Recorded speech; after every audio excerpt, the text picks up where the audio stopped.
ಜೀನಾಗೆ ಸಂಪಾದಕತ್ವದಲ್ಲಿ GMS news ಸಾಗರಿಸುತ್ತದೆ ಆಚೆ ಈಚೆ. ಬುಧವಾರದ news ಅಪ್ಡೇಟ್ಗೆ ತಮಗೆ ಸ್ವಾಗತ.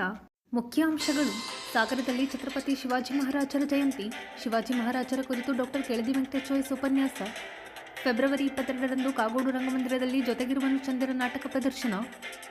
ಫೆಬ್ರವರಿ 23ರಂದು ಕಾಗೋಡು ತಿಮ್ಮಪ್ಪ ಪ್ರಾಥಮಿಕ ವಿದ್ಯಾಭ್ಯಾಸ ಮಾಡಿದ ದಿಗಟೆಕೊಪ್ಪ ಶಾಲೆಯ ಶತಮಾನೋತ್ಸವ ಕಾರ್ಯಕ್ರಮ ಕುರಿತು ಸತ್ಯನಾರಾಯಣ್, ರಾಧಾಕೃಷ್ಣ, ನಾರಾಯಣ್ ಮತ್ತು ಅಣ್ಣಪ್ಪ ಮಾಹಿತಿ. ಮೆಸ್ಕಾಂ ಅಧಿಕಾರಿಗಳ ನಡೆಗೆ ರೈತ ಮುಖಂಡ ಮಂಜಪ್ಪ ಗರಂ, ಸಚಿವರು ಶಾಸಕರ ಮನೆ ಎದುರು ಪ್ರತಿಭಟನೆ ಎಚ್ಚರಿಕೆ. ಈಗ ಸುದ್ದಿಯ ವಿವರ. ಸ್ವಾಭಿಮಾನದ ಬದುಕು ಕಟ್ಟಿಕೊಟ್ಟವರು ಛತ್ರಪತಿ ಶಿವಾಜಿ ಮಹಾರಾಜರು. ಭಾರತದ ಇತಿಹಾಸದಲ್ಲಿ ಶಿವಾಜಿ ಮಹಾರಾಜರಿಗೆ ವಿಶೇಷ ಸ್ಥಾನವಿದೆ ಎಂದು ಇತಿಹಾಸ ತಜ್ಞ ಡಾಕ್ಟರ್ ಕೆಳದಿ ವೆಂಕಟೇಶ್ ತಿಳಿಸಿದರು. ಸಾಗರದ ತಹಶೀಲ್ದಾರ್ ಕಚೇರಿ ಸಭಾಂಗಣದಲ್ಲಿ ಬುಧವಾರ ತಾಲೂಕು ಆಡಳಿತದ ವತಿಯಿಂದ ಹಮ್ಮಿಕೊಳ್ಳಲಾಗಿದ್ದ ಛತ್ರಪತಿ ಶಿವಾಜಿ ಜಯಂತಿ ಕಾರ್ಯಕ್ರಮದಲ್ಲಿ ಅವರು ವಿಶೇಷ ಉಪನ್ಯಾಸ ನೀಡುತ್ತಿದ್ದರು. ಒಪ್ಪದೇ ಇರುವಂತಹದ್ದು, ಮತ್ತೊಂದು ಇವರ ಮೊಘಲರ ಒಂದು ಕೋಪಕ್ಕೆ ಒಳಗಾಗುವಂತಹ ಸಂದರ್ಭ, ಆದರೂ ಕೂಡ ಅವರು ಕೆಚ್ಚೆದೆಯಿಂದ ನಾನು ನಮ್ಮಲ್ಲಿಗೆ ಆಶ್ರಯಕ್ಕೆ ಬಂದಂತಹ ಅವರನ್ನು ನಾನು ರಕ್ಷಣೆ ಮಾಡ್ತೇನೆ ಅನ್ನುವಂತಹ ಒಂದು ಛಲದಿಂದಾಗಿ ಕೆಳದಿ ಚೆನ್ನಮ್ಮಾಜಿ ಶಿವಾಜಿಯ ಮಗ ರಾಜಾರಾಮನಿಗೆ ರಕ್ಷಣೆ ಕೊಟ್ಟರು. ನಿಮಗೆ ಬಿದನೂರಿನಲ್ಲಿ ಅರಮನೆ ಕೊಪ್ಪ ಅಂತ ಒಂದು ಜಾಗ ಇದೆ. ಅರಮನೆ ಕೊಪ್ಪದಲ್ಲಿ ಕೆಳದಿಯ ಈ ಚೆನ್ನಮ್ಮಾಜಿ ಶಿವಾಜಿಯ ಮಗ ರಾಜಾರಾಮನಿಗೆ ರಕ್ಷಣೆ ಕೊಟ್ಟಂತಹ ಸ್ಥಳ ಇವತ್ತು ಕೂಡ ಗುಹೆಗಳನ್ನ ಮನೆಯಲ್ಲಿರುವಂತಹ ಅಡಗು ತಾಣಗಳನ್ನು ನೀವು ಒಮ್ಮೆ ಹೋಗಿ ನೋಡಿದರೆ ಅದು ಎಷ್ಟು ದುರ್ಗಮವಾಗಿದೆ ಅಂತಹ ಸಂದರ್ಭ. ಅಷ್ಟಕ್ಕೆ ಬಿಡಲಿಲ್ಲ, ಇವತ್ತು ಅದರ ನೆನಪಿಗೋಸ್ಕರ ಈ ರಾಜಾರಾಮ ಕೆಳದಿಯ 3ನೇ ರಾಜಧಾನಿ ಬಿದನೂರಿನಲ್ಲಿ ಒಂದು ಪಾರ್ವತಿ ದೇವಸ್ಥಾನವನ್ನು ನಿರ್ಮಾಣ ಮಾಡ್ತಾನೆ. ಇವತ್ತು ಕೂಡ ನೀಲಕಂಠ ದೇವಸ್ಥಾನದ ಪಕ್ಕದಲ್ಲಿ ಒಂದು ಪಾರ್ವತಿಯ ದೇವಸ್ಥಾನ ಈ ರಾಜಾರಾಮ ನಿರ್ಮಾಣ ಮಾಡಿರುವಂತಹದ್ದನ್ನು ನಾವು ಗಮನಿಸಬಹುದು. ಹಾಗೆ ಕೆಳದಿ ನೀವೆಲ್ಲರೂ ನೋಡಿರ್ತೀರಿ, ಕೆಳದಿಯ ವೀರಭದ್ರ ದೇವಸ್ಥಾನದ ಒಂದು ಎದುರಲ್ಲಿ ಒಂದು ಧ್ವಜಸ್ತಂಭ ಇದೆ. ಆ ಧ್ವಜಸ್ತಂಭದಲ್ಲಿ ಮಧ್ಯದಲ್ಲಿ ಕೆಳದಿಯ ರಾಣಿ ಚೆನ್ನಮ್ಮಾಜಿಯ ಒಂದು ಶಿಲ್ಪ ಇದೆ.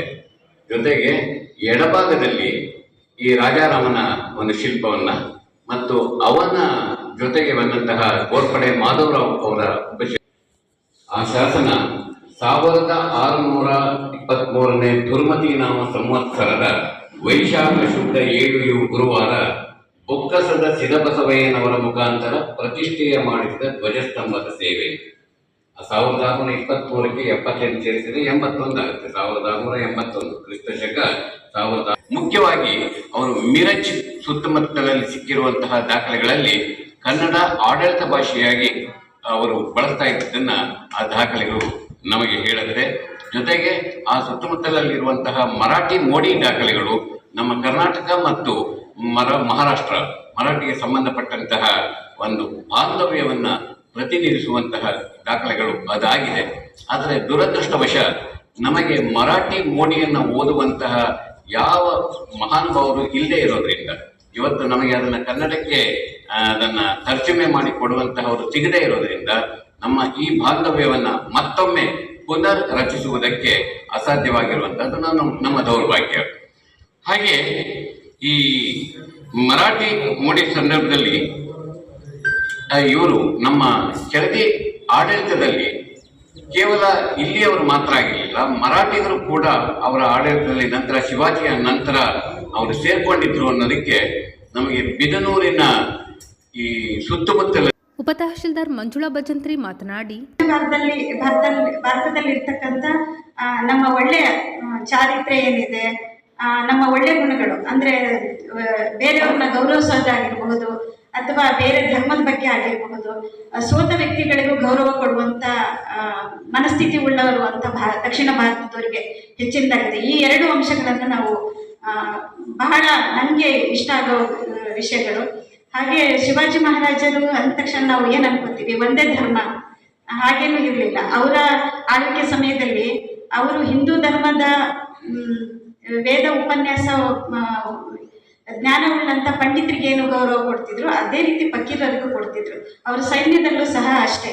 ಹಿಂದೂಗಳು ಎಷ್ಟಿದ್ದಾರೆ, ಮುಸ್ಲಿಮರು ಅಷ್ಟೇ ಇದ್ದಾರೆ. ಆದರೆ ಅವರನ್ನು ನಾವು ಹೆಂಗೆ ಬಳಕೆ ಮಾಡ್ಕೊಳ್ತೀವಿ ಅನ್ನೋದ್ರ ಮೇಲೆ ಅವರು ತಮ್ಮ ಬುದ್ಧಿಯನ್ನ, ಚಾತುರ್ಯತೆಯನ್ನು ಬಳಸ್ಕೊಂಡಿದ್ರು. ಆಮೇಲೆ ಹೆಣ್ಮಕ್ಳು ವಿಚಾರ ಅಂತ ಬಂದವಾಗ ಅವರಿಗೆ ಆ ಗುಣ ತಾಯಿಯಿಂದ ಬಂದಿದ್ದು, ಜೀಜಾಬಾಯಿಯವರಿಂದ. ಅವರು ಚಿಕ್ಕ ಮಗು ಇದ್ದಾಗಿಂದನೂ ಅವರು ಕಲಿಸ್ಕೊಟ್ಟಿರೋ ಸಂಸ್ಕೃತಿ ಆಗಿರ್ಬೋದು. ಒಂದೇ ಒಂದು ಸಣ್ಣ ಉದಾಹರಣೆ ಅಂತಂದರೆ, ಮಹಿಳೆಯರ ಬಗ್ಗೆ ಅವ್ರಿಗೆ ಎಷ್ಟು ಗೌರವ ಇತ್ತು ಅಂದರೆ, ಅವ್ರಿಗೆ 14ನೇ ವರ್ಷಕ್ಕೆ ಬೇರೆ ಒಬ್ಬ ವ್ಯಕ್ತಿ ಒಂದು ವಿಧವಾ ಮಹಿಳೆಗೆ ಏನೋ ತೊಂದರೆ ಕೊಡ್ತಾನೆ ಅನ್ನೋ ವಿಚಾರಕ್ಕೆ ಅವರು ಏನು ಯೋಚನೆನೇ ಮಾಡದೇನೆ ಅವನ ಕೈ ಕಾಲನ್ನು ಕಟ್ ಮಾಡಿಬಿಡಿ ಅಂತ. ಅಂದರೆ ಮತ್ತೆ ಈ ಥರದ್ದು ಪುನರಾವರ್ತನೆ ಆಗಬಾರ್ದು ಸಮಾಜದಲ್ಲಿ, ಹೆಣ್ಮಕ್ಳಿಗೆ ಗೌರವ ಸಿಗಬೇಕು ಅನ್ನೋದು ಅವರ ಇದು ಆಗಿತ್ತು. ಆದರೆ ಅವ್ರಿಗೆ ಉಗ್ರ ಶಿಕ್ಷೆ ಕೊಡಬೇಕು ಅನ್ನೋದಲ್ಲ, ಸಮಾಜಕ್ಕೆ ಒಂದು ಒಳ್ಳೆ ಸಂದೇಶ ಹೋಗಲಿ ಅನ್ನೋ ಒಂದು ನಿಟ್ಟಿನಲ್ಲಿ ಅವರು ಕಾರ್ಯನಿರ್ವಹಿಸಿದ್ದಾರೆ. ಹಾಗೆಯೇ ಈಗಲೂ ಸಹ ನಮ್ಮ ಯುದ್ಧ ನೀತಿಯಲ್ಲಿ, ಈಗ ನೀವು ಬೆಳಗಾಂ ಏರ್ಫೋರ್ಸಲ್ಲಿ ಆಗಿರ್ಬೋದು, ಅವರ ಯುದ್ಧ ನೀತಿಗಳನ್ನು ಈಗಲೂ ಕೆಲವೊಂದನ್ನು ಅಳವಡಿಸ್ಕೊಡ್ತಾ ಇದ್ದಾರೆ.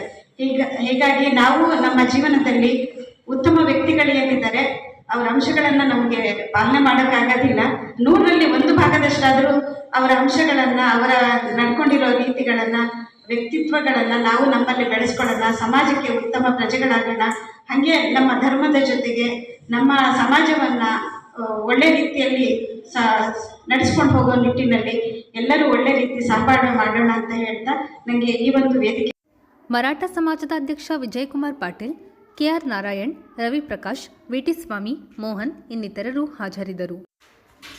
ಸ್ಪಂದನಾ ಸಂಸ್ಥೆಯ 21ನೇ ವಾರ್ಷಿಕೋತ್ಸವ ಅಂಗವಾಗಿ ಡಾಕ್ಟರ್ ನಾಡಿಸೋಜ ಅವರ ಸ್ಮರಣಾರ್ಥ ಜೊತೆಗಿರುವನು ಚಂದಿರ ನಾಟಕ ಪ್ರದರ್ಶನಗೊಳ್ಳಲಿದ್ದು, ಫೆಬ್ರವರಿ 22ರಂದು ಸಂಜೆ 6:30ಕ್ಕೆ ಕಾಗೋಡು ತಿಮ್ಮಪ್ಪ ರಂಗಮಂದಿರದಲ್ಲಿ ನಾಟಕ ಪ್ರದರ್ಶನ ಏರ್ಪಡಿಸಿದೆ ಎಂದು ಸಂಸ್ಥೆಯ ಮುಖ್ಯಸ್ಥೆ ಎಂವಿ ಪ್ರತಿಭಾ ತಿಳಿಸಿದರು. ಬುಧವಾರ ಸುದ್ದಿಗೋಷ್ಠಿಯಲ್ಲಿ ಮಾತನಾಡಿದ ಅವರು, ತಂಡದಿಂದ ಇವತ್ತು ಪತ್ರಿಕಾಗೋಷ್ಠಿ ಮಾಡ್ತಾ ಇದ್ದೀವಿ. ನಾನು ಪ್ರತಿಭಾ, ರಿಯಾಜ್ ಸಾಗರದಲ್ಲೇ ಬಹಳಷ್ಟು ವರ್ಷ ಇದ್ದಿದ್ದು, ಡಿಗ್ರಿ ಸ್ಟೂಡೆಂಟ್ ಇದ್ದಾಗ ನಮ್ಮ ಸ್ಪಂದನಕ್ಕೆ ಸೇರ್ಕೊಂಡು ನಮ್ಮ ಟ್ರಸ್ಟ್ನಲ್ಲಿ ಒಬ್ಬರಾಗಿದ್ದಾರೆ. ಈಗ ಸದ್ಯ ಶಿರ್ಸಿಯಲ್ಲಿ ಅವರು ಕೆಲಸ ಮಾಡ್ತಾ ಇದ್ದಾರೆ. ಸ್ಪಂದನ ಇದೀಗ 21ನೇ ವರ್ಷಕ್ಕೆ ಕಾಲಿಟ್ಟಿದೆ. ಅದು ಸಂತೋಷದ ವಿಷಯ, ಅದನ್ನ ಹಂಚ್ಕೋಬೇಕು. ಸ್ಪಂದನದ ಹುಟ್ಟಿಗೆ ಕಾರಣ ಆಗಿದ್ದು ಒಂದು ಇಲ್ಲಿನ ಒಂದು ನಾಟಕೋತ್ಸವ, ಮಹಿಳಾ ನಾಟಕೋತ್ಸವ. ಚೂಡಾಮಣಿ ರಾಮಚಂದ್ರ ಅವರ ಸ್ನೇಹ ಸಾಗರ ಮಹಿಳಾ ಮಂಡಳಿ ವತಿಯಿಂದ ಒಂದು ಜಿಲ್ಲಾ ಮಟ್ಟದ ನಾಟಕ ಸ್ಪರ್ಧೆ ಏರ್ಪಡಿಸಿದ್ರು 2004ರಲ್ಲಿ. ಆಗ ಭಾಗವಹಿಸಿದ್ದ ನಮ್ಗೆ ಮೊದಲನೇ ಬಹುಮಾನ, ಅತ್ಯುತ್ತಮ ನಿರ್ದೇಶನ, ನಟನೆ ಹೀಗೆಲ್ಲ ಬಂದಾಗ ಆ ಪ್ರೈಸ್ ಡಿಸ್ಟ್ರಿಬ್ಯೂಷನ್, ಬಹುಮಾನ ವಿತರಣೆ ಮಾಡ್ತಾ ನಾಡಿಸೋಜ ಅವರವರು ಜಡ್ಜ್ ಕೂಡ ಆಗಿದ್ರು, ಮತ್ತೆ ಬಹುಮಾನ ವಿತರಣೆ ಮಾಡ್ತಾ ಒಂದೇ ಮಾತು ಹೇಳಿದ್ರು, ನಂಗೆ ಈ ತಂಡ ಮುಂದುವರ್ಸೋ ಯಾವ ಆಲೋಚನೆ ಕೂಡ ಇರ್ಲಿಲ್ಲ. ಆ ನಾಟಕ ಅಷ್ಟೇ ನಾವು ಮಾಡಿದ್ವಿ.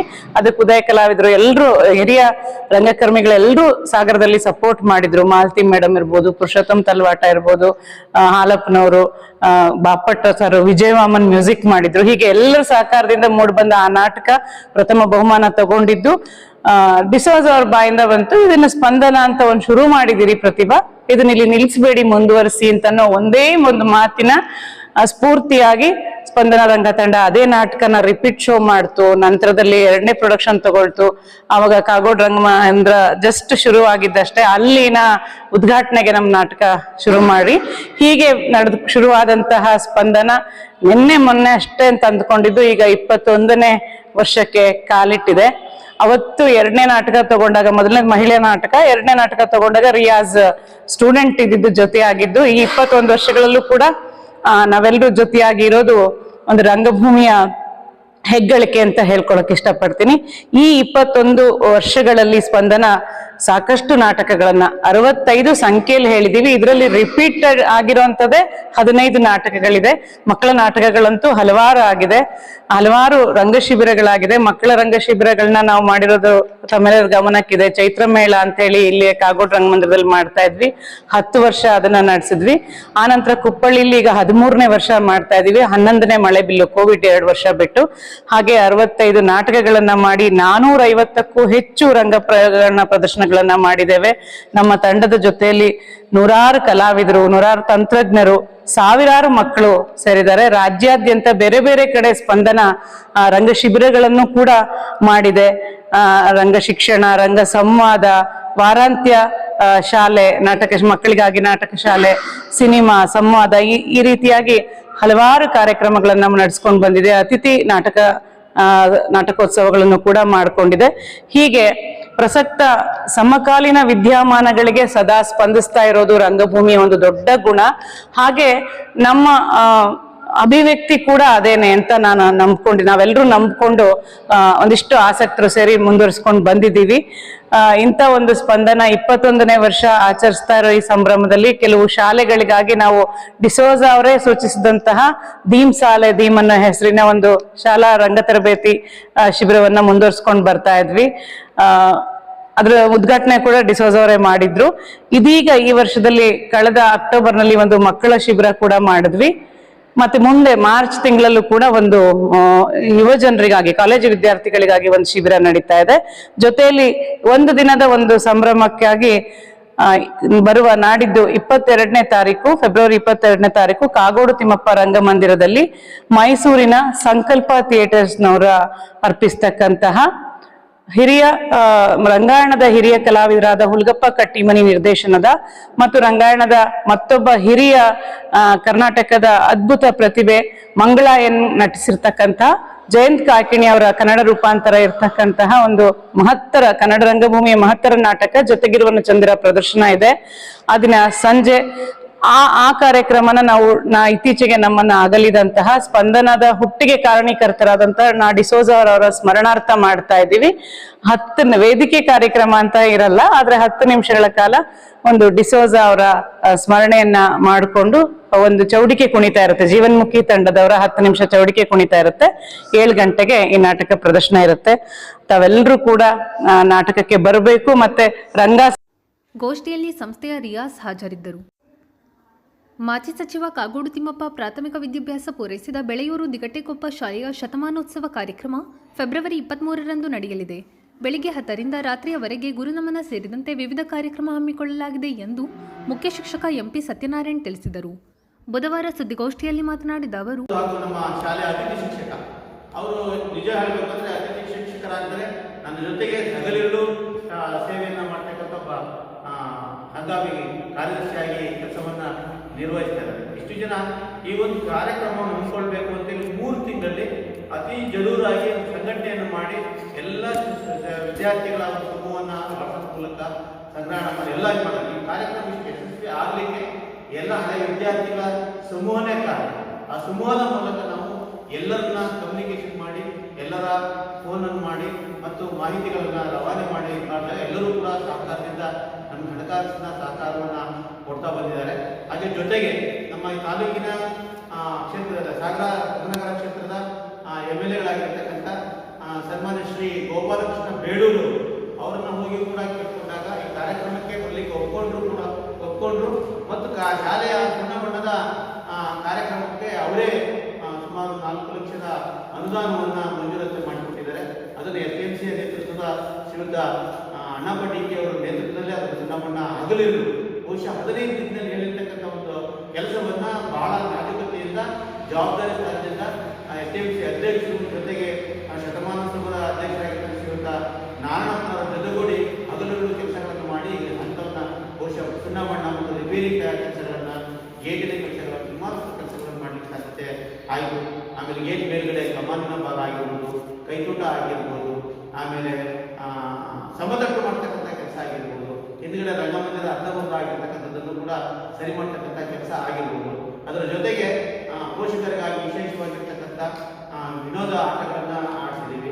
ಮಕ್ಕಳಿಗೂ ಕೂಡ ವಿನೋದ ಆಟೋಟಗಳನ್ನು ಆಡಿಸೋದ್ರ ಜೊತೆಗೆ ಮತ್ತು ಯುವಕರನ್ನ ಹೊರಹಾಕಬೇಕು ಅಂತೇಳಿ ಕ್ರಿಕೆಟ್ ಟೂರ್ನಿಗಳನ್ನು ಕೂಡ ಮಾಡಿ ಅವತ್ತಿನ ದಿವಸ ಬಹುಮಾನ ವಿತರಣೆಯನ್ನ 23/2/2025 ಭಾನುವಾರ ದಿಗಟೆಕೊಪ್ಪ ಅಂದರೆ ಬೆಳೆಯೂರು ದಿಗಟೆಕೊಪ್ಪ ಅಂತ, ಬೆಳೆಯೂರು ಅಂತಕ್ಕಂಥ ಹೆಸರು ದಿಗಟೆಕೊಪ್ಪ ಗ್ರಾಮದಲ್ಲಿ ಶಾಲೆ ಇರೋದ್ರಿಂದ ಆ ಎರಡನ್ನೂ ಕೂಡ ಟ್ಯಾಗ್ ಮಾಡಿ ನಾವು ಎಲ್ಲ ಕಡೆ ಪ್ರಚಾರ ಮಾಡ್ತೀವಿ. ಅಲ್ಲಿ ಬೆಳಗ್ಗೆಯಿಂದ ಸಾಯಂಕಾಲವರೆಗೆ ಕಾರ್ಯಕ್ರಮ ಮಾಡಿದ್ವಿ. ಈ ಒಂದು ಕಾರ್ಯಕ್ರಮದಲ್ಲಿ MLAಗಳಾಗಿರ್ತಕ್ಕಂಥ ಸನ್ಮಾನ್ಯ ಶ್ರೀ ಗೋಪಾಲಕೃಷ್ಣ ಬೇಳೂರು ಅವರ ಅಧ್ಯಕ್ಷತೆಯಲ್ಲಿ ಉದ್ಘಾಟನೆಗೊಳ್ಳಲಿದೆ.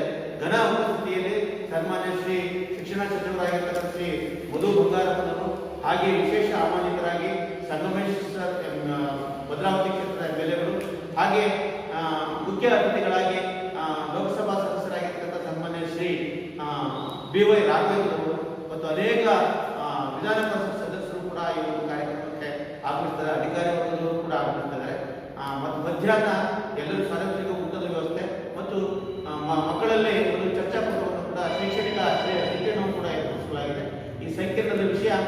ಮಕ್ಕಳಲ್ಲಿ ಮೌಲ್ಯ ಕುಸಿತ ಆಗ್ತಕ್ಕಂಥ ವಿಚಾರದ ಬಗ್ಗೆ ಮಾತಾಡಲಿದ್ದಾರೆ. ಅವರು ಗುಂಪನ್ನೇ ಸೃಷ್ಟಿ ಮಾಡಿ ಸಂಪನ್ಮೂಲ ವ್ಯಕ್ತಿಗಳನ್ನು ಕರೆಸಲಾಗಿದೆ. ಮತ್ತು ಸಂಜೆ ವಿಶೇಷವಾಗಿ ಮಕ್ಕಳಿಗೆ, ನಮ್ಮ ಶಾಲೆಯಲ್ಲಿ ಓದುವಂಥ ಮಕ್ಕಳಿಗೆ 5ರಿಂದ 7ನೇ ತರಗತಿ ಮಕ್ಕಳಿಗೆ 2 ರೀತಿಯ ಯಕ್ಷಗಾನ ಪ್ರಸಂಗವನ್ನು ತರಬೇತಿ ಕೊಡ್ತಾ ಇದ್ದೀವಿ. ಒಂದು ಭೀಷ್ಮ ವಿಜಯ ಮತ್ತು ಶ್ರೀನಿವಾಸ ಕಲ್ಯಾಣ ಅಂತಕ್ಕಂಥದ್ದು. ಹಾಗೆ ಮಕ್ಕಳಿಗೆ 1ರಿಂದ 4ನೇ ತರಗತಿ ಮಕ್ಕಳಿಗೆ ವಿಶೇಷವಾಗಿ ನೃತ್ಯಗಳನ್ನು ಕೊಡ್ತಾ ಇದ್ದೀವಿ. ಮತ್ತು ಅದಲ್ಲದೆ ಅಕ್ಕಪಕ್ಕದ ಶಾಲೆಗಳಿಗೆ ಒಂದು ಗುಡ್ಡಮನೆ, ಬೆಳೆಯೂರು ಗುಡ್ಡಮನೆ, ಎಳದೀಪುರ ಶಾಲಾ ಮಕ್ಕಳಿಗೆ LPS ಮಕ್ಕಳಾಗಿದ್ದು ಅವರಿಗೂ ಕೂಡ ಒಂದು ವೇದಿಕೆಯನ್ನು ಸೃಷ್ಟಿ ಮಾಡಿ ನೃತ್ಯಕ್ಕೆ ಅವಕಾಶ ಮಾಡಿದ್ವಿ.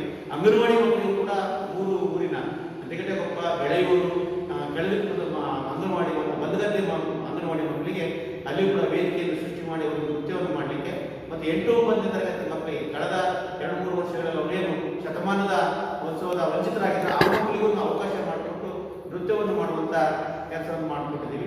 ಈ ಕೆಲಸ ಯಶಸ್ವಿ ಆಗಲಿಕ್ಕೆ ಶತಮಾನೋತ್ಸವ ಸಮಿತಿಯ ಒಂದು ಅಧ್ಯಕ್ಷರ ಒಂದು ಕಾರ್ಯತತ್ಪರತೆ ಮತ್ತು ಪ್ರಾಮಾಣಿಕತೆ ನಿಜವಾಗ್ಲೂ ಎಲ್ಲ ಸಂದರ್ಭದಲ್ಲೂ ಕೂಡ ನಾವು ಸ್ಪಂದಿಸ್ತಕ್ಕಂಥದ್ದು. ಹಗಲು ದುಡಿಯುತ್ತಾ ಇರ್ತಕ್ಕಂಥ STMC ಅಧ್ಯಕ್ಷರಾದ ಅಣ್ಣಪ್ಪನವರು, ಹಾಗೆ ನಮ್ಮ ಜೊತೆಗೆ ವಿದ್ಯಾರ್ಥಿ ಸಮೂಹದ ಸಂಘದ ಅಧ್ಯಕ್ಷರಾಗಿರ್ತಕ್ಕಂಥ ಶ್ರೀ ರಾಧಾಕೃಷ್ಣ ಅವರು, ಹಾಗೂ ನಮ್ಮ ಶಿಕ್ಷಕ ಸಮೂಹ, ಹಳೆಯ ವಿದ್ಯಾರ್ಥಿ, ನಿಜವಾಗ್ಲೂ ಅದರಲ್ಲಿ ಹಳೆಯ ವಿದ್ಯಾರ್ಥಿಗಳು ಒಂದಿಷ್ಟು ಜನ ತುಂಬ ಸಪೋರ್ಟ್ ಮಾಡಿದ್ದಾರೆ. ಅವರು ಕೂಡ ಒಂದು ಸಹಕಾರ ಆಗಿದೆ ಅಂತಕ್ಕಂಥದ್ದನ್ನು ಹಳೆ ವಿದ್ಯಾರ್ಥಿಗಳ ಸಂಘದ ರಾಧಾಕೃಷ್ಣ ಬಂದಗದ್ದೆ, ಮಾಸೂರು ಗ್ರಾಮ ಪಂಚಾಯಿತಿ ಅಧ್ಯಕ್ಷ ನಾರಾಯಣಪ್ಪ ಕೆ ದಿಗಟೆಕೊಪ್ಪ, ಶಾಲಾಭಿವೃದ್ಧಿ ಸಮಿತಿ ಅಧ್ಯಕ್ಷ ಅಣ್ಣಪ್ಪ ಡಿಕೆ ಮಾತನಾಡಿ, ಇತ್ತೀಚಿನ ದಿನಗಳಲ್ಲಿ ಪ್ರೈವೇಟ್ ಸ್ಕೂಲ್ಸ್ ಭಾಳ ಕೆಲಸ ಮಾಡ್ತಾ ಇದೆ. ಅಂಥ ಸಂದರ್ಭದಲ್ಲಿ ಒಂದು ಗ್ರಾಮೀಣ ಪ್ರದೇಶದಲ್ಲಿ ಸರ್ಕಾರಿ ಪ್ರಾಥಮಿಕ ಶಾಲೆ ಒಂದು 100 ವರ್ಷಗಳನ್ನು ಕಂಡಿದೆ. ಮತ್ತು ಈ 100 ವರ್ಷಗಳ ಇತಿಹಾಸ ಹೇಗಿದೆ ಅಂದರೆ ಆ ಸುತ್ತಮುತ್ತಲ ಗ್ರಾಮಗಳ ಜನರು, ಅದರಲ್ಲಿ ಕೃಷಿಕರು ಅಂತಂದರೆ ಹೆಚ್ಚಾಗಿ ತುಂಬ ಅಂದರೆ ಬಡತನ ಉಳ್ಳಂಥವರು ಮತ್ತು ಬೇಟೆಯ ಸೌಲಭ್ಯಗಳನ್ನು ಕಲ್ಪಿಸಲಿಕ್ಕೆ ಅಸಾಧ್ಯವಾಗಿರ್ತಕ್ಕಂಥ ಸಮುದಾಯ ಜಾಸ್ತಿ ಇದೆ. ಅದಕ್ಕೆ ನಾವು ಅನೇಕ ಸರಿ ಮಾತಾಡ್ತಾ ಇರ್ತೀವಿ ಸರ್ಕಾರದ ಬಗ್ಗೆ ಮತ್ತು ನಮ್ಮ ರಾಜಕಾರಣದ ವ್ಯವಸ್ಥೆಗಳ ಬಗ್ಗೆ ಲಘುವಾಗಿ ಆಗಿದೆ, ಅದ್ರ ಬಗ್ಗೆ ಕಾಂಟ್ರವರ್ಷಿಯಲ್ ಅಲ್ಲ.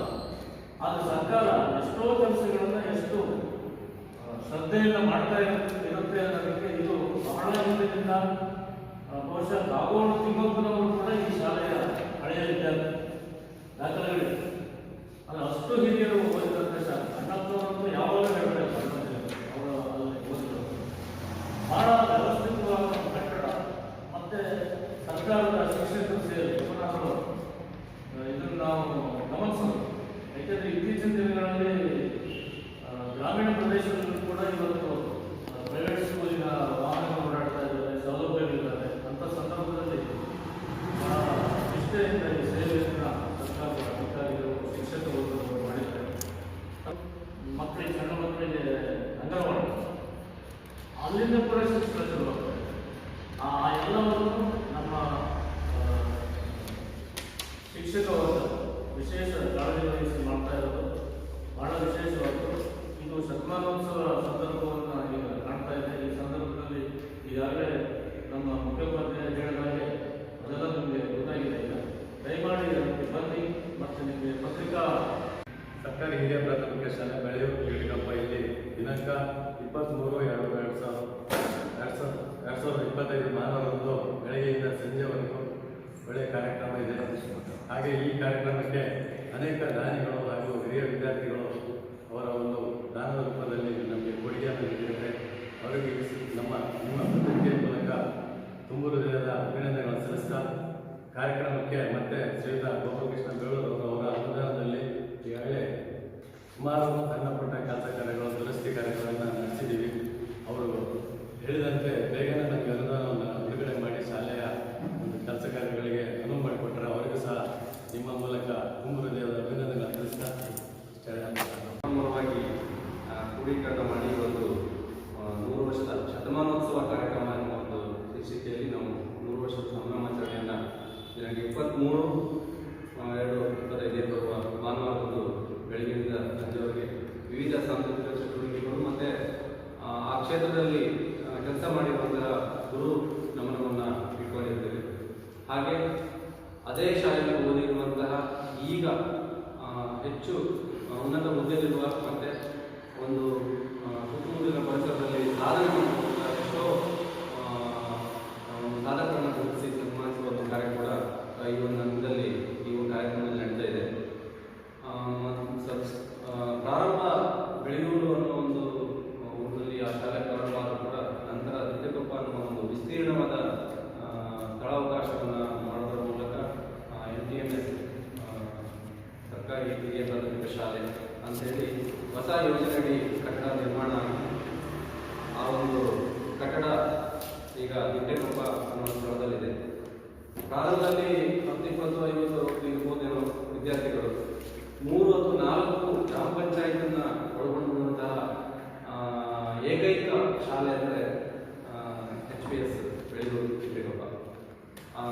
ಹಿರೇನೆಲ್ಲೂರು, ಮಾಸೂರು, ಮಾಲ್ವೆ, ಕೆಳದಿ ಹೀಗೆ ಸುಮಾರು ದೂರದ ಊರಿಂದ ಅಂದರೆ ಕೆಲವೊಂದು ಗುಡ್ಡಗಾಡು ಪ್ರದೇಶದಲ್ಲಿ ವಾಸಿಸುವಂತಹ ವಿದ್ಯಾರ್ಥಿಗಳಿಗೆ ಕೂಡ ಶಾಲೆ ಇಲ್ಲ ಅನ್ನೋ ಒಂದು ಮಾಹಿತಿ ಇದ್ದವಾಗ ಸುತ್ತಮುತ್ತಲಿನ ಪರಿಸರದಲ್ಲಿ ಅವರ ರಿಲೇಷನ್ಶಿಪ್ ಅನ್ನು ನೆಂಟರ ಮನೆಯಲ್ಲಿ ಉಳಿದು ಆಗಿನ ಕಾಲದಲ್ಲಿ ಶಾಲೆಯನ್ನು ಕಲಿತಂಥ ನಿದರ್ಶನಗಳು ಅವರು ಈಗಲೂ ಒಂದು ಇತಿಹಾಸವನ್ನು ಹೇಳ್ತಾರೆ. ನಾವು ನಮ್ಮ ಸುತ್ತಮುತ್ತಲ 100-150 ಕಿಲೋಮೀಟರ್ ಈ ವ್ಯಾಪ್ತಿಗೆ ಬರುವಂಥ ವಿದ್ಯಾರ್ಥಿಗಳಿಗೆ ಶಾಲೆ ಸಿಕ್ಕಿಲ್ಲ ಅನ್ನೋ ಸಂದರ್ಭದಲ್ಲಿ ಈ ಶಾಲೆ ಸುತ್ತಮುತ್ತಲ ಒಂದು ಅಂದರೆ ವಂತಿಕೆ ಊಟದ ವ್ಯವಸ್ಥೆ ಅಂದರೆ ಒಂದು ಮನೆ ಒಂದು ವಾರದಲ್ಲಿ ಹಂತವಾಗಿ ಒಂದೊಂದು ಮನೆ ಊಟದ ಒಂದು ವ್ಯವಸ್ಥೆ ಅದನ್ನು ಅವಾಗ ಇಟ್ಕೊಂಡಿರುತ್ತೆ ಶಿಷ್ಯ ನಮ್ಮ ದೇಶದಲ್ಲಿ. ಆ ಒಂದು ರೂಪದಲ್ಲಿ ಈ ಶಾಲೆಯಲ್ಲಿ ಕಲಿತಂಥ ವಿದ್ಯಾರ್ಥಿಗಳು ಈಗಲೂ ಕೂಡ ನೆನೆಸ್ಕೊಳ್ತಾ ಇದ್ದಾರೆ. ಅದೆಲ್ಲವನ್ನ ಗೋಷ್ಠಿಯಲ್ಲಿ ಅಶೋಕ್ ಶಿರವಾಳ ಹಾಜರಿದ್ದರು.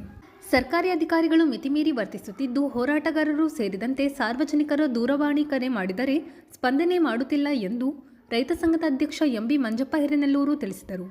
ಬುಧವಾರ ಸುದ್ದಿಗೋಷ್ಠಿಯಲ್ಲಿ ಮಾತನಾಡಿದ ಅವರು, ಈಗ ಸೊರಬ ತಾಲೂಕು ಮತ್ತು ಸಾಗರ ತಾಲೂಕಿನಿಗೆ ಈ ಬೇಸಿಗೆ ಕಾಲ ಕರೆಂಟಿನ ಸಮಸ್ಯೆ. ಈ ಕರೆಂಟು ಈಗ ಟೋಟಲಿ ಲೋ ವೋಲ್ಟೇಜ್ ಕೊಡೋದ್ರಿಂದ TCಗಳು ಸುಡೋದು ಈ ಲೋ ವೋಲ್ಟೇಜ್ ಕೊಡೋದ್ರಿಂದ. ಬಟ್ ಅಧಿಕಾರಿಗಳು ಮೇಲಧಿಕಾರಿಗಳು ಏನ್ ಮಾಡ್ತಾ ಇದ್ದಾರೆ ಅಂದ್ರೆ, ಈ ಅಕ್ರಮ ಸಕ್ರಮದಾಗೆ ಏನು ಪಂಪ್ ಸೆಟ್ ಹೇಳ್ಕೊಂಡಾರೆ ಕೃಷಿ ಪಂಪ್ ಸೆಟ್ಟಿಗೆ, ಅವ್ರವನ್ನೆಲ್ಲ RR ನಂಬರ್ ಇಲ್ದವನ್ನೆಲ್ಲ ಕಟ್ ಮಾಡ್ರಿ ಅಂತ ಹೇಳಿ ಮೊಬೈಲಾಗ ಹೇಳಿರ್ತಾರೆ. ಅವರು ಆರ್ಡರ್ ಮಾಡೋದಲ್ಲ ಸಣ್ಣ ಅಧಿಕಾರಿಗಳಿಗೆ. ಈ ಒಂದು ಆರ್ಡರ್ ಪ್ರಕಾರ Jog division taluk centre Praveena AEE ಮತ್ತೆ ನಿರಂಜನ್ JE ನಿನ್ನೆ ಗೋಲ್ಗೋಡ್ ST ಕಾಲೋನಿ ಬಂತಲ್ಲಿ, ಅಲ್ಲಿ ಒಂದು TC ಸುಟ್ಟೋಗಿ ಒಂದು 15 ದಿನ ಆಗಿತ್ತು. ನಿನ್ನೆ TC ಕೊಟ್ರು. ಆ TC ಒಳಗೆ ರೀಸೆಂಟ್ ಆಗಿ ಒಂದು 4-5 ಜನ ಕೃಷಿ ಪಂಪ್ ಸೆಟ್ಟಿಗೆ ಅಕ್ರಮ ಸಕ್ರಮವಾಗಿ ಹಾಕಿಂದಿರ್ತಾರೆ. ಅವ್ರಿಗೆ RR ನಂಬರ್ ಇರೋದಿಲ್ಲ. ಏಕಾಏಕಿ ಈ ಪ್ರವೀಣ್ AE ಮತ್ತೆ ನಿರಂಜನ್ ಇವರಿಬ್ರು ಬಂದು ಅವರಿಗೆ ಅಕ್ರಮ ಸಕ್ರಮ ಹೇಳ್ಕೊಂಡಿರೋವನ್ನೆಲ್ಲ ಕಟ್ ಮಾಡಿ, ಅವ್ರ ಬೆಳೆ ಈಗ 15 ದಿನ ಐತಿ, ತೋಟ ಇನ್ನು ಇತರೆ ಬೆಳೆ ಒಣಗ್ತಾ ಐತಿ, ಮತ್ತೆ ಈಗ ಕಟ್ ಮಾಡಿ ಇನ್ನು ಇತರೆ ಒಣಗಿಸ್ತಾ ಇದ್ದಾರೆ. ಈ ಸಿರುವಂತೆ ಹತ್ರ ಗೋಲ್ಗೋಡ ಅಂತ ಈ ಅಧಿಕಾರಿಗಳಿಗೆ ಒಬ್ಬ ನಮ್ಮ ತಾಲೂಕು ಹೋಬಳಿ ಮೊದಲೇ ಸೊರಬ ತಾಲೂಕಿಗೆ ಸೇರಿ ತುಂಬಾ ನಷ್ಟದಾಗೈತಿ. ಅಲ್ಲಿನ ಜನಪ್ರತಿನಿಧಿಗಳಿಗೆ ಅಧಿಕಾರಿನ ಕ್ಲೀನಾಗಿ ಹ್ಯಾಂಡ್ಲ್ ಮಾಡಕ್ ಆಗೋದಿಲ್ಲ ಅಂದ್ರೆ ಇವರು ಏನ್ ಮಾಡ್ತಾರೆ? ಇವರು ಅಧಿಕಾರಿ ಮನ್ಸಿಗೆ ಬಂದಂಗೆ ಒಬ್ಬ ಆರ್ಥಿಕ ಮಟ್ಟ ಕಡಿಮೆ ಇರೋರು ಹೋಗಿ ಕಟ್ ಮಾಡೋದು, ನನ್ನಂತ ಪ್ರಬಲಶಾಲಿ ಇರೋವ ದುಡ್ಡು ಕೊಡ್ತಾ ಇದ್ರು ಅವಂದು ಕಟ್ ಮಾಡದೆ ಇರೋದು, ಇದು ಯಾವ ತರದ ರಾಜಕಾರಣ ಇದು? ಈ ಮಂತ್ರಿಗಳು ಮತ್ತೆ ಶಾಸಕರು PAಗಳು ಮಣ್ಣು ಹೊಡೆಯರಿಗೂ ಫೋನ್ ಮಾಡದೆ, ಅವ ನಮ್ ಕಡೆವ, ಮಳಲು ಹೊಡೆಯವಂಗೂ ಫೋನ್ ಮಾಡದೆ ನಮ್ ಕಡೆವ. ಆದ್ರೆ ರೈತರು ಕೃಷಿ ಪಂಪ್ ಸೆಟ್ಟಿಗಾಗಿ ಎಳ್ಕೊಂಡಿರ ಪಂಪ್ ಸೆಟ್ಗಳದ್ದು ನೇರವಾಗಿ ಕಟ್ ಮಾಡ್ತಾರಲ್ಲ ಈ ಅಧಿಕಾರಿ. ಇವ್ರಿಗೆ ತಾಕತ್ ಮಾಡೋ ಕೆಪಾಸಿಟಿ ಇಲ್ಲ ಇವರಿಗೆ. ಯಾವ ಮಖ ತಗೊಂಡು ರೈತರ ಹತ್ರ ಹೋಗಿ ಕೇಳ್ಕೋಕರ್ ಇವರು? ಸದ್ಯದಾಗ ಈಗ ಜಿಲ್ಲಾ ಪರಿಷತ್ತು ತಾಲೂಕ್ ಬೋರ್ಡ್ ಚುನಾವಣೆ ಬಂತು. ಇವತ್ತು ನೋಡಿದ್ರೆ ಈಗ ಬೇಸಿಗೆ ಕಾಲದಾಗ ಬರೇ ಲೋ ವೋಲ್ಟೇಜ್ TC ಸುಡೋದು ಆಕ್ಚುಲಿ ರೈತರ ಪ್ರಾಬ್ಲಮ್ ಅಲ್ಲ, ಅಧಿಕಾರಿ ಲೋ ವೋಲ್ಟೇಜ್ ಕೊಡೋದ್ರಿಂದ TC ಸುಡ್ತಾವು. TC ರಿಪೇರಿ ಸೆಂಟ್ರು ಸರ್ ಹೊಸನಗರ ಸಾಗರ ತಾಲೂಕ್ ಸೇರಿ ಸಾಗರದಾಗ ಒಂದೇ TC ಸೆಂಟ್ರು ಇರೋದು. ಸೊರಬದಾಗ ಇಡೀ ಸೊರಬ ತಾಲೂಕಿಗೆ ಒಂದ್ ಸೆಂಟ್ರ್ ಇರೋದು. TC ಸುಟ್ಟು ಒಂದು ರಿಪೇರಿ ಹೆಂಗ್ ಮಾಡ್ಕೊಡ್ತಾರೆ ಇವರು? ದಿನಕ್ಕೆ ಒಂದು 30-40 TC ಸುಟ್ರೆ 3-4 TC ರಿಪೇರಿ ಮಾಡ್ತಾರೆ ಇವರು. ದಯಮಾಡಿ ಪ್ರತಿ ಹೋಬಳಿಗೂ ಒಂದೊಂದು ಟಿವಿ ರಿಪೇರಿ ಸೆಂಟರ್ ಮಾಡ್ಬೇಕು ಅನ್ನೋದು ಈ ನಮ್ಮ ಜಿಲ್ಲಾ ಉಸ್ತುವಾರಿ ಸಚಿವರಾದಂತ ಮಧು ಬಂಗಾರಪ್ಪನವರಿಗೆ ಅರ್ಥ ಆಗೋದಲ್ಲ. ರೈತರ ಸಮಸ್ಯೆ ಗೋಪಾಲಕೃಷ್ಣ ಅವರಿಗೆ ಅರ್ಥ ಆಗೋದಲ್ಲ. ಏನ್ ಮತ್ತೆ ದಿನನಿತ್ಯ ನೋಡಿದ್ರೆ ರೈತರ ಜನ್ಮ ನಾಡಿ ಅಂತ ಹೇಳಿ ರೈತರು ಪ್ರೀತಿ ಮಾಡ್ತಾರೆ. ರೈತರ ಬೆಳೆ ದಿನ 15 ದಿನಗಟ್ಟಲೆ ಒಣಗ್ತಾ ಇದಾವು. ರೈತರನ್ನ ಅರ್ಥ ಮಾಡ್ಕೊಳಕ್ಕಾಗೋದಲ್ಲ. ನಿನ್ನೆ ಈ 2 kc ಹಾಕಿ ನೀರಂತ ಮೋಟ್ರನ್ ಸಮೇತ ಇವ್ರು ಕಟ್ ಮಾಡ್ಯಾರೆ. ನಾ AW ಫೋನ್ ನೋಡಿದ್ರೆ ನಮ್ಮಂತ ಹೋರಾಟಗಾರರು ಫೋನ್ ಎತ್ತೋದಲ್ಲ ಅಧಿಕಾರಿಗಳು. ನಿರಂಜನಿಗೆ ಫೋನ್ ಮಾಡಿದ್ರೆ ನಮ್ AW ಹೇಳ್ರಿ, ಅವ್ರು ಹೇಗ್ ಕಳ್ಸ್ಯಾರ ನಾ ಕಟ್ ಮಾಡ್ತೀನಿ ಅಂತ ಹೇಳ್ತಾನೆ. ಅಧಿಕಾರಿಗೆ ಇಷ್ಟು ದಮ್ ಇರ್ಬೇಕಾದ್ರೆ ಈ ರಾಜಕೀಯ ವ್ಯಕ್ತಿಗಳು ಏನ್ ಮಾಡ್ತಾರೆ ಇವರು? ಇವರಿಗೆ ಸರಿಯಾದ ರೀತಿ ಹ್ಯಾಂಡಲ್ ಮಾಡಕ್ ಆಗಲ್ಲ ಅಂದ್ರೆ ನಮ್ಮಂತರಿಗೆ ಹೇಳ್ಬೇಕು, ನಮಗ್ ಶಕ್ತಿ ಇಲ್ಲ, ನೀವು ಮಾಡ್ರಿ ಅಂತ ಹೇಳಿ. ಅದು ಬಿಟ್ಟು ಇಲ್ಲಿ ರೈತರಿಗೆ ದಿನನಿತ್ಯ ಕಿರುಕುಳ ಕೊಡ್ತಕ್ಕಂತ ಅಧಿಕಾರಿನ ತಾಲೂಕ ಇವರಿಬ್ಬರನ್ನು ಕೂಡ್ಲೆ ವರ್ಗಾವಣೆ ಮಾಡಿ ರೈತ ಸ್ನೇಹಿರ ಅಧಿಕಾರಿನ ಮಧು ಬಂಗಾರಪ್ಪ ಮತ್ತೆ ಗೋಪಾಲಕೃಷ್ಣ ಸೇರಿ ಹಾಕೊಡ್ಬೇಕು. ಇಲ್ಲಾಂದ್ರೆ ನಾನು ಮುಂದಿನ ಕೆಲವೇ ದಿನದಲ್ಲಿ ಒಂದು ಡೇಟ್ ಫಿಕ್ಸ್ ಮಾಡ್ಕೊಡ್ತೀನಿ. ಮಧು ಬಂಗಾರಪ್ಪ ಅವ್ರ ಊರಿನ ಮುಂದ್ಗಡೆ, ಅವ್ರ ಮನೆ ಮುಂದ್ಗಡೆ ನಾನು ಉಪವಾಸ ಸತ್ಯಾಗ್ರಹ ಮಾಡ್ತೀನಿ ರೈತರ ಪರವಾಗಿ ಅಂತ ಹೇಳಿ ನಿಮ್ಮ ಪತ್ರಿಕಾ ವರದಿಗಾರರ ಮುಖಾಂತರ ಅವ್ರಿಗೆ ತಿಳಿಸ್ತಾ ಇದ್ದೀನಿ. TC ಸೆಂಟರ್ನ ಹೋಬಳಿಗೆ ಒಂದ್ ಮಾಡ್ಬೇಕು. ಮಾಡದೇ ಇದ್ರೆ ಇಡೀ ರೈತರನ್ನು ದಂಗೆ ಎಬ್ಸಿ ಮಧು ಬಂಗಾರಪ್ಪ ಮತ್ತೆ ಗೋಪಾಲಕೃಷ್ಣ ಮನೆ ಮುಂದ್ಗಡೆ ಉಪವಾಸ ಸತ್ಯಾಗ್ರಹ ಮಾಡಂತ ಒಂದು ಕ್ರಿಯೆನ ಮುನ್ನೆಚ್ಚರಿಕೆ ಕೊಡ್ತೀನಿ. ದಯಮಾಡಿ ಇವರಿಬ್ರು ರೈತ ಸ್ನೇಹಿ ಆಗ್ಬೇಕು ಅಂದ್ರೆ ಇಮಿಡಿಯೇಟ್ ಆಗಿ ರಿಪೇರಿ ಕೇಂದ್ರನ ಹೋಬಳಿ ಮಾಡ್ತಾರೆ. ಏನ್ ಕೊಡ್ತಾರೆ ಇವರು? ನೀವು ಮಂಗಳೂರಿಗೆ ಫೋನ್ ಮಾಡಿದ್ರೆ ಟಕ್ ಅಂತ ಬಂದು ನಿಮ್ಮನ್ನ ಕಟ್ ಮಾಡ್ತಾನೆ. ಯಾಕೋ ನೀನ್ ಮಂಗಳೂರಿಗೆ ಫೋನ್ ಮಾಡಿದ್ದೆ ಅಂತ. ಹಂಗಾರೆ ನಮ್ಮ ಮತ ಕೊಡೋರಿಗೆ ಹಕ್ಕೇ ಇಲ್ಲ. ಈಗ ಏನಾಗ್ಬಿಟ್ಟಿತ್ತು ಅಂದ್ರೆ ಬರೀ ಖಾಲಿ ಮತ ಕೊಡೋಂಗ್ ಹಕ್ಕಿಲ್ಲ, ಮತ ಕೊಟ್ಟು ಲೀಡರ್ಶಿಪ್ ಮಾಡ್ಬೇಕು, ಹಂಗಿದ್ದವಂಗ್ ಮಾತ್ರ ಹಕ್ಕು. ಇಲ್ಲಿ ಏನಾಯ್ತು, 80% ಜನ ಮತ ಕೊಟ್ಟು ಮನೆ ಕೂತ್ಕೊತಾರೆ. ನಿಜವಾಗ್ಲೂ ಅವರಿಗೆ ಸಾಮಾಜಿಕ ನ್ಯಾಯ ಸಿಗ್ತಾ ಇಲ್ಲ. ದಯಮಾಡಿ ಈ 5 ವರ್ಷದ ಮಾತ್ರ ಬೋರ್ಡಾಕ್ಕೆ ಇವ್ರವಲ್ಲ, ನಟ್ಟಿಗೆ ರೈತ ಸ್ನೇಹ ಆದ್ರೆ ಸರಿ. ಮುಂದಿನ 5 ವರ್ಷದೊಳಗೆ ಮನೆ ಹೋಗೋ ಪೊಸಿಷನ್ ಇದ್ರೆ ಇದೇ ತರ ನಾಟಕ ಮಾಡ್ತೀವಿ ಹೋಗ್ಬೇಕು. ಬರೇ ರೈತ ಮಿತ್ರ ಅನ್ನೋದು ಹೆಗಲ ಮೇಲೆ ಬೂಜುಕಾಯಿ ಹಾಕೋದು, ಖರ್ಚಿಗೆ ಅಂತ ಕೊಡೋದು ಅಲ್ಲ. ರೈತ ಬೆಳೆ ಮಾಡೋದಕ್ಕೆ ನಾನು ಸಮರ್ಥಕವಾಗಿ ಕರೆಂಟ್ ಕೊಟ್ಟು ಅವ್ರನ್ನ ಪ್ರಬಲ ಶಕ್ತಿ ಬರಂಗೆ ಮಾಡ್ಬೇಕು. ಅವಾಗ ಇವ್ರೆಂತ ದುಡ್ಡು ಕೊಡ್ಬೇಕು? ನಾನ್ ಪ್ರಬಲ ಇದ್ರೆ ನಾನೇ ಕೊಡ್ತೀನಿ, ಚುನಾವಣೆ ನಿಲ್ಲು, ಎಷ್ಟು ದುಡ್ಡ ಅಂತ ಅಧಿಕಾರಿ ಹತ್ರ ಇಸ್ಕೊಂಡು ಚುನಾವಣೆ ಮಾಡೋದಲ್ಲ. ಗಣಸಾದ್ರೆ ನನ್ನಂಗೆ 80% ಓಡಾಡಿ ಚುನಾವಣೆ ಮಾಡ್ತೀನಿ ಅಂತ ಸ್ಟೇಟ್ಮೆಂಟ್ ಕೊಟ್ಟಿದ್ದ ಆ ಟೈಪ್ ಇರ್ಬೇಕು ವ್ಯಕ್ತಿ. ದಯಮಾಡಿ ಇನ್ನು ಮುಂದೆ ಅಕ್ರಮ ಸಕ್ರಮ ಕಲೆಕ್ಷನ್ ತಗೊಂಡು ರೈತರದ್ದು ಯಾವನೇ KB ಇಲಾಖೆ ಅಧಿಕಾರಿ ಕಟ್ ಮಾಡಿದ್ರೆ ಶಾಸಕರು ಉಸ್ತುವಾರಿ ಸಚಿವರು ಎಚ್ಚರಿಕೆ ಕೊಡ್ತಾರೆ ಇಲ್ಲ ಗೊತ್ತಿಲ್ಲ. ನಾನು ಮುಕ್ತವಾಗಿ ಎಚ್ಚರಿಕೆ ಕೊಡ್ತಾ ಇದ್ದೀನಿ. ಆ ರೀತಿ ಕಟ್ ಮಾಡಿದ್ರೆ ಅವ್ರ ಮನೆಗೆ ಏನಿರ್ತೋ ಅವ್ರು ತಗೊಂಡು ಅವ್ರ ಮನೆ ಮುಂದ್ಗಡೆ ನಾವು. ಇದು ಬುಧವಾರದ ಸಮಗ್ರ ಸುದ್ದಿ. ನಿರಂತರ ಸುದ್ದಿಗಾಗಿ ನೋಡ್ತಾ ಇರಿ GNS ನ್ಯೂಸ್. ನಮಸ್ಕಾರ.